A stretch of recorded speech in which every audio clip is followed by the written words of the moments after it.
गुरु प्यारी साथ संगत जी, आप सभी को प्यार भरी राधा स्वामी जी।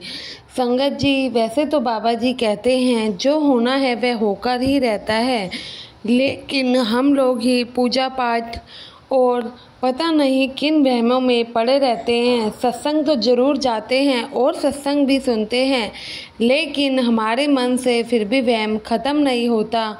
पता नहीं सत्संगी होकर भी किस तरह के झमेलों में उलझे रहते हैं।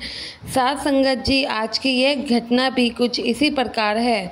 संगत जी, हमारे बाबा जी हमें वहमों और पखंडों में से निकालकर भजन सिमरन करने को प्रेरित करते हैं। विनती है कि इस साखी को पूरा जरूर सुने। एक बार डेरे में मिट्टी की सेवा चल रही थी और सेवादार बड़ी लगन से सेवा कर रहे थे। तभी वहाँ अनाउंसमेंट की गई कि बाबा जी सेवादारों को दर्शन देने आ रहे हैं। यह सुनकर सभी सेवादार एक लाइन में बैठ गए और बाबा जी के आने का इंतज़ार करने लगे। कुछ देर बाद बाबा जी वहां आए और बाबा जी ने सेवादारों को दर्शन दिए। तभी एक सेवादार दौड़ता हुआ वहां आया और लाइन में बैठ गया। तो बाबा जी ने उससे पूछा कि क्यों भाई, आज लेट कैसे हो गए? तो वह कहने लगा, बाबा जी आज मेरी माँ का श्राद्ध था। मैंने उनके लिए घर में पूजा रखवाई थी और 5 ब्राह्मणों को भोजन करवाना था, इसलिए आज मैं सेवा पर थोड़ी देर से आया। यह सुनकर बाबा जी मुस्कुराए और कहने लगे, भाई श्राद्ध क्या होता है? श्राद्ध का मतलब भी पता है तुम्हें? तो सेवादार कहने लगा, बाबा जी जब हमारे बुजुर्ग इस दुनिया से चले जाते हैं तो उनके जाने के बाद उनके लिए श्राद्ध किए जाते हैं। श्राद्ध में हम सब अपने बुजुर्गों के लिए रोटी पहुँचाते हैं। हम पंडितों को रोटी खिलाते हैं और कौवे को भी रोटी खिलाते हैं। ऐसा करने से पूर्वजों की भूख शांत होती है। यह सुनकर बाबा जी मुस्कुराए और कहने लगे कि क्या ऐसा करने से रोटी उन तक पहुंच जाती है? तो सेवादार कहने लगे कि बाबा जी यह तो नहीं पता, पर ऐसा माना जाता है। तो बाबा जी ने कहा, बेटा अगर हम अपने बुजुर्गों की जीते जी सेवा करते हैं, उनको रोटी दे दे, तो उनके मरने के बाद ये सब करने की ज़रूरत क्यों पड़े? भूख का संबंध शरीर से होता है। जब शरीर को मिट्टी में मिला दिया गया तो फिर कैसी भूख? और जीते जी तो हम अपने बुजुर्गों की सेवा नहीं करते, उन्हें पूछते तक नहीं, और जब चले जाते हैं तो हम पंडितों को बुला कर भोजन करवाते हैं।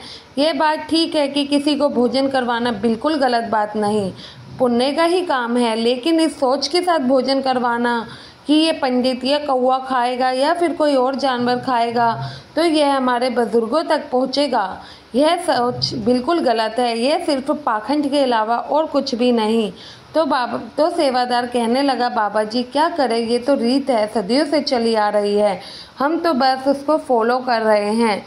तो बाबा जी कहते हैं कि लोग डर के मारे ये सब करते हैं कि अगर श्राद्ध नहीं करेंगे तो उनकी आत्मा हमें परेशान करेगी। डर के कारण ये रिवाज शुरू हुआ है। जिन बुजुर्गों को लोग जीते जी नहीं पूछते तो उनके मरने के बाद उन्हें रोटी खिलाने का ढोंग सिर्फ और सिर्फ अपने ही फायदे के लिए करते हैं, ताकि उनकी आत्मा भूत प्रेत बनकर इनको परेशान ना करे। इसलिए इस रिवाज को सब फॉलो करते जा रहे हैं। सेवादार ने कहा कि बाबा जी मैं कुछ नहीं समझ पा रहा, आप कहना क्या चाहते हैं? तो बाबा जी ने वहाँ खड़े सभी सेवादारों को गुरु नानक देव जी और उनकी छोटी सी घटना सुनाई। बाबा जी ने कहा, एक बार गुरु नानक देव जी और उसके भाई मर्दाना अपनी उदासियों के समय हरिद्वार गए। वहाँ का नज़ारा देखकर नानक देव जी को बहुत हैरानी हुई। वहाँ लोग गंगा में उतरकर एक लोटा पानी भर रहे थे और पूर्व दिशा की ओर पानी को अर्पित कर रहे थे। तो बाबा नानक देव जी ने वहाँ खड़े पंडित से इसका कारण पूछा। तो पंडित ने बताया, यह सब अपने पितरों की पूजा कर रहे हैं, अपने पितरों को जल चढ़ा रहे हैं, जिससे कि वो प्यासे ना रहे। यह देखकर बाबा नानक देव जी भी गंगा में उतरे और एक लोटे में पानी लेकर पूर्व नहीं बल्कि पश्चिम दिशा की ओर पानी अर्पित करने लगे। और वहाँ खड़े लोगों ने उनसे देखा कि वह गलत दिशा में पानी अर्पित कर रहे हैं, तो उनसे कहा कि आप गलत दिशा में पानी अर्पित कर रहे हो। तो बाबा नानक देव जी ने कहा, नहीं, मैं ठीक दिशा में ही अर्पित कर रहा हूँ। मेरे खेत इसी दिशा में हैं। मेरे गांव में सूखा पड़ा हुआ है, बारिश नहीं हुई, इसलिए मैं अपने खेतों को पानी दे रहा हूँ।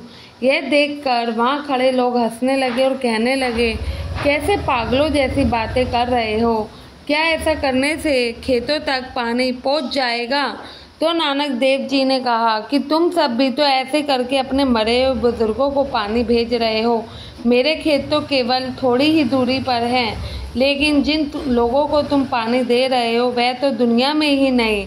जब तुम्हारा पानी उन तक पहुंच सकता है तो मेरा पानी क्यों नहीं मेरे खेतों तक पहुंचेगा? यह सुनकर सभी लोगों की नज़रें झुक गई और वो समझ गए यह सिर्फ पाखंड है।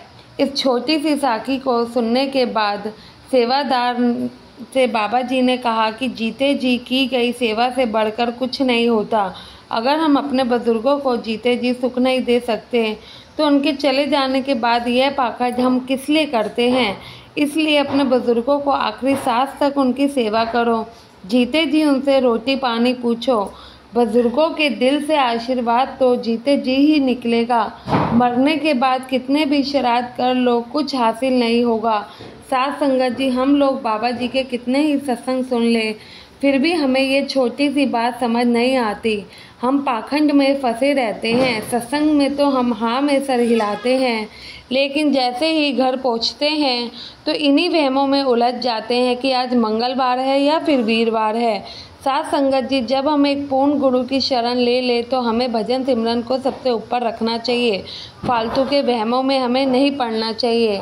आशा है ये साखी आपको समझ आई होगी, तो अपने ही चैनल को सब्सक्राइब करके ज़रूर जाइएगा और कमेंट में राधा स्वामी लिखना ना भूले जी। गुरु प्यारी साथ संगत जी, आप सभी को राधा स्वामी जी।